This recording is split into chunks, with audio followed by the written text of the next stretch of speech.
ದಿವಸ ಬೆಳಗಾವಿಯಲ್ಲಿ ನಮ್ಮ ಕರ್ನಾಟಕ ನೆಲದಲ್ಲಿ ಇದ್ದುಕೊಂಡು ನಮ್ಮ ಸಾರಿಗೆ ಬಸ್ಸಿನ ನಿರ್ವಾಹಕರಿಗೆ ನೀವು ಮರಾಠಿಯಲ್ಲಿ ಮಾತನಾಡಿ ಅಂತೇಳಿ ದಬ್ಬಾಳಿಕೆಯನ್ನು ಹಾಕಿರ್ತಕ್ಕಂಥ ಮರಾಠಿಗರ ಒಂದು ನಡೆಯನ್ನು ನಾವು ತೀವ್ರವಾಗಿ ಖಂಡನೆಯನ್ನು ಮಾಡ್ತೀವಿ.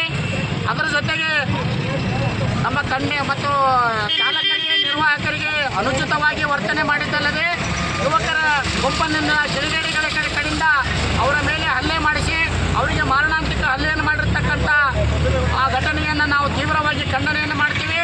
ಅದರ ಜೊತೆಗೆ ಆ ಒಂದು ಯುವತಿ ಮಾರಿಹಾಳ ಪೊಲೀಸ್ ಠಾಣೆಯಲ್ಲಿ ನಿರ್ವಾಹಕನ ವಿರುದ್ಧ ಪೋಸ್ಕೋ ಒಂದು ಪ್ರಕರಣ ದಾಖಲೆ ಮಾಡಿರತಕ್ಕಂಥದ್ದು ಒಂದು ಖಂಡನೀಯ. ಇದು ರಾಜಕೀಯ ಪ್ರೇರಿತವಾಗಿದ್ದು ಈ ಪ್ರಕರಣವನ್ನು ರದ್ದುಪಡಿಸಬೇಕು.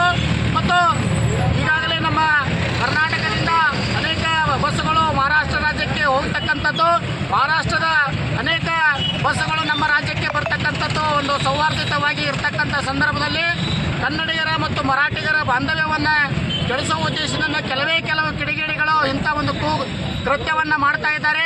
ಅವರನ್ನು ಜಿಲ್ಲಾಡಳಿತ ಮತ್ತು ಅಲ್ಲಿನ ಒಂದು ಜಿಲ್ಲಾಡಳಿತ ಒಂದು ಹತ್ತಿಕ್ಕುವಂಥ ಪ್ರಯತ್ನವನ್ನು ಮಾಡಬೇಕು.